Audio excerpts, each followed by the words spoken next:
கிரிக்கெட்டில் பாதுகாப்பான ஸ்கோர் அப்படின்னு ஒன்று ஏதாவது இருக்கான்னு கேட்டால் நேற்று நடந்த மேட்சை பார்த்ததுக்கப்புறம் இல்லைன்னு தான் சொல்லணும். நேற்று ஏப்ரல் 29 மும்பை இந்தியன்ஸ் அணிக்கும் ஹைதராபாத் அணிக்கும் மேட்ச் நடந்துச்சு. அதில் மும்பை அணி 243 ரன்களை அடிச்சிருந்தாங்க. மும்பை வான்கடை மைதானம், சொந்த மண். ரன் போர்டில் 243 ரன்கள் சாதாரணமாக எந்த ஒரு டீமும் இந்த ஸ்கோரை பார்த்தாலே பாதி தோத்துருவாங்க. ஆனால் ஆரஞ்சு ஆர்மி நேற்று வேற ஒரு கணக்கோட தான் களமிறங்கினாங்க. மும்பை ரசிகர்களோட அந்த கொண்டாட்டத்தை வெறும் 18 ஓவர்லேயே மௌனமாக்குனாங்க. அந்த மாயாஜாலம் எப்படி நடந்துச்சு, ஐபிஎல் வரலாற்றில் 2026 மிகச்சிறந்த போட்டியை பற்றி தான் இன்னைக்கு நாம அலச போகிறோம். வாங்க வீடியோக்குள்ளே போகலாம். நேற்று மேட்ச் ஆரம்பிக்கிறதுக்கு முன்னாடியே மும்பை ரசிகர்களுக்கு ஒரு சின்ன அதிர்ச்சி இருந்தது. அதாவது ஸ்டார் பிளேயர் டீகாக் எப்பவுமே ஆடுவார், அவர் ஆடலை. அவருக்கு பதிலாக ஒரு புதுமுகம், அதாவது ரியான் ரிக்கல்டன் உள்ள வர்றாரு.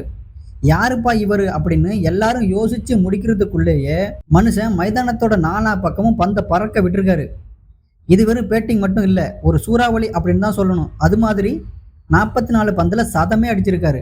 மும்பை இந்தியன்ஸ் டீமில் இதுவரைக்கும் சச்சின், ரோஹித், சூரியகுமார்னு எத்தனையோ ஜாம்பவான்கள் ஆடி இருக்காங்க.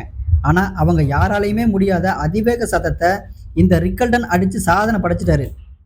கிட்டத்தட்ட 123 ரன்களை அடிச்சிருக்காரு. இவர் அடித்த ஒவ்வொரு சிக்ஸருமே மும்பை ரசிகர்களுக்கு வெற்றி கொண்டாட்டமாக தான் தெரிஞ்சுது. கடைசியாக மும்பை அணியோட 20 ஓவர் முடிவில் 243 ரன்கள் எடுத்தப்போ நாம் ஜெயிச்சிட்டோம் அப்படின்னு தான் மும்பை கேப்டன் ஹர்திக் பாண்டியா முகத்தில் ஒரு பெரிய சிரிப்பு இருந்துச்சு. ஆனால் அந்த சிரிப்பு எவ்வளவு நேரம் நீடிச்சது தெரியுமா? இப்போ ஹைதராபாத் அணி பேட்டிங் செய்ய போகிறாங்க. இப்போ ஹைதராபாத் அணி பேட்டிங் செய்கிறாங்க. 244 ரன் அடிக்கணும். 244 ரன் அடிக்கணும் அப்படின்னா ஒரு ஓவருக்கு 12 ரன்னுக்கு மேலே வேணும். ஆனால் டிராவிஸ் ஹெட், அபிஷேக் சர்மா முகத்தில் எந்த பயமே இல்லாமல் இவங்க 2 பேருமே சேர்ந்து பண்ணுற டிராவிஷே காம்போ இருக்கு. அது எதிரணி பவுலர்களுக்கு ஒரு நரகம் தான்.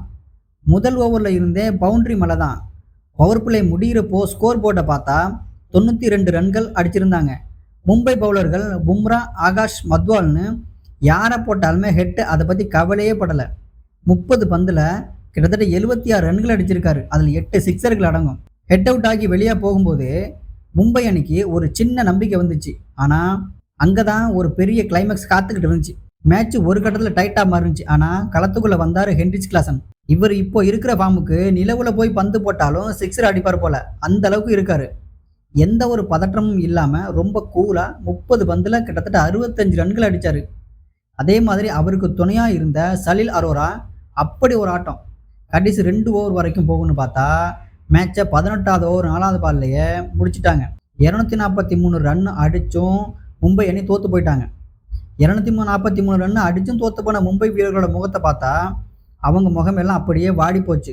ஒரு பக்கம் மும்பை ரசிகர்களோட அமைதி, இன்னொரு பக்கம் ஹைதராபாத் ரசிகர்களோட ஆட்டம் அப்படின்னு வான்கேடை மைதானமே ஒரு நிமிஷம் ஸ்தம்பிச்சு போயிருந்துச்சு.